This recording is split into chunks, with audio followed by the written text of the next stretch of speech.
സാറേ, വീട്ടുകാരെ നേരത്തെ കിടത്തി ഉറക്കിയാലും നാട്ടുകാർ ഉറങ്ങണ്ടേ? അത് മാത്രമല്ല, ബോഡി കുഴിച്ചിട്ട സ്ഥലം മെയിൻ റോഡിൽ നിന്ന് നോക്കിയാൽ കാണും. ഒരു 12 മണി. ഓക്കെ, ഈ ബോഡി കുഴിച്ചെടുത്ത് ജീപ്പ് കയറ്റാൻ കുറഞ്ഞത് 1 മണിക്കൂറെങ്കിലും വേണ്ടേ? അപ്പോൾ സമയം എത്രയായി?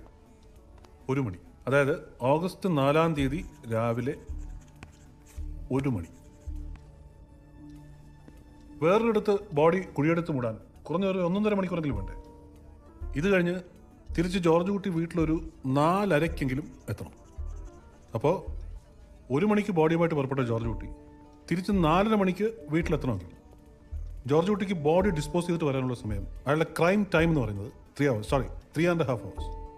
ഇതിൽ 1.5 മണിക്കൂർ സമയം ബോഡി കുഴിച്ചിടും, ബാക്കി 2 മണിക്കൂർ അപ്പ് ആൻഡ് ഡൗൺ ട്രാവൽ. അതിൻ്റെ അർത്ഥം ഓരോ മണിക്കൂർ അങ്ങോട്ടും ഇങ്ങോട്ടും.